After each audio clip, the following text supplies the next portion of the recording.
Probably the biggest talking point about this year's Apple Spring event has to be the brand new iPhone SE3, or probably the new iPhone SE 2022. That's probably what they're going to call it. Next to that has to be the iPhone 13 Pro and Pro Max come in an Alpine green, and the iPhone 13 and 13 mini come in a green color. And also Apple has released a brand new M1 Ultra chip and a brand new Mac Studio desktop, as well as a Mac Studio display, which is sold separately. So let's talk about and summarize the event. So we know that Apple pulled out the stops once again with their productions and their transitions, something that Hollywood would probably be jealous of. I think Tim Cook probably hired the guys from Red Notice to do what I think is like probably one of the best presentations that we've seen from Apple thus far. So Tim Cook went straight into the presentation and he announced some brand new features with the Apple TV Plus, which is Friday Night Baseball.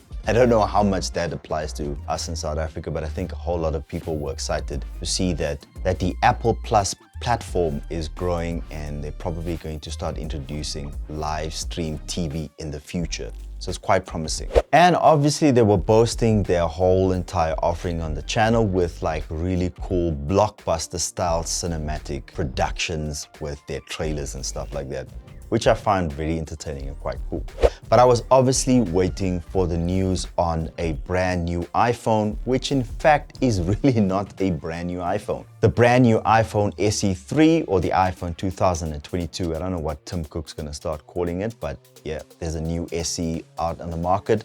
This comes with all of the internals of the iPhone 13. It comes with the brand new A15 Bionic chip, which brings the exact same performance as the iPhone 13 with the same form factor of the iPhone SE 2020. This means that it does retain the touch home button, which I think a lot of people prefer, but I think the design is fairly old and I was hoping to see something a little bit new when it came to what Apple is deeming their entry-level budget smartphone. Some other news about the iPhone SE, they come in 3 different colors, so you can obviously go and pick whichever one you prefer. And the price tag is $429.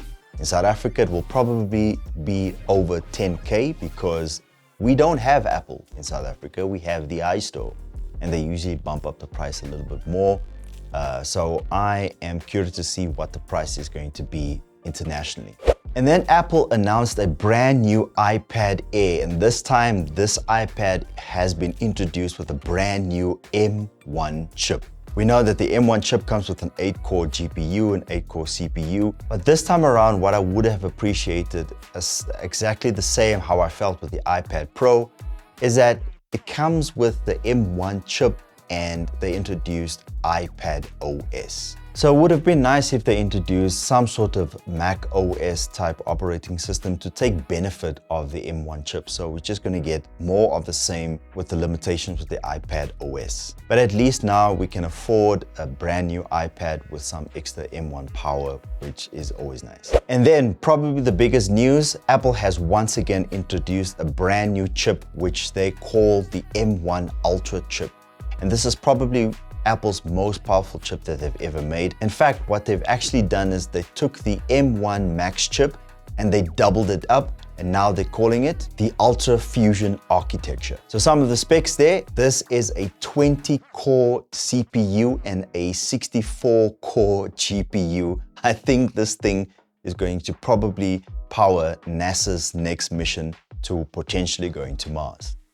That's what I think. And what they've also introduced on the chip itself is an insane up to 128 gigabytes of unified RAM on a chip, which is completely nuts. So after the presentation, they obviously introduced a brand new desktop, which comes in a desktop and a separate screen, and they are calling it the Mac Studio and the Mac Studio display. So the Mac Studio is definitely not a consumer product. This is a high-end production type computer that Apple has obviously made available.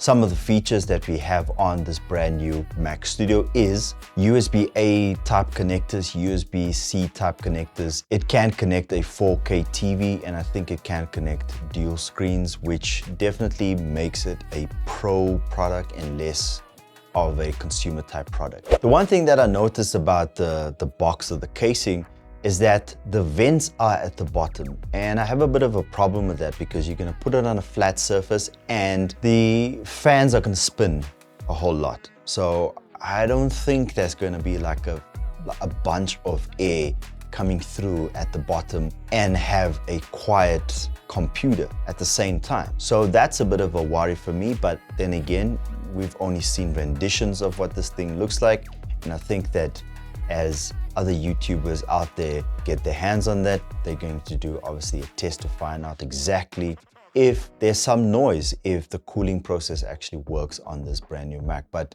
like I said, very impressive. It's a little bit chunky than their other desktop type computers, but then again, we understand that they had to pack in as much of their new M1 Ultra power into this, well, kind of compact size if you have to compare it to any computer desktop. So it comes in two variations, an M1 Max up to 64 gigabytes of unified memory, and the M1 Ultra, the brand new M1 Ultra chip, which is up to 128 gigs of unified memory. They actually claim that you can play up to 18 streams of 8K 422 ProRes video at the same time. That is just absolutely mind-blowing. So I would love to see this thing in action, and I can't wait to see what other YouTubers actually get to do with this brand new computer and test it out and see what the numbers look like. And then the Mac Studio display. This for me is ultimately just an iMac with again, an iPhone 13, A15 Bionic chip. It has everything. It looks exactly just like an iMac. I don't understand why they went and they put a chip in there, but then again, that's Apple. They put chips in everything, even in AirPods. So what I really loved about the whole presentation is that they introduced a brand new Magic Mouse, a keyboard, and a touch trackpad in black. So the keyboard is a combination of silver and black keys, but I love the fact that a new Magic Mouse is out now in black, which is something that's always welcome. Anything in black, matte black. So finally, let's talk about the price of the new Mac Studio. So there are two versions. The M1 Max Mac Studio comes at a price tag of $2,000 USD. The M1 Ultra Mac Studio comes in at $4,000 USD, and the screen, like I said, sold separately.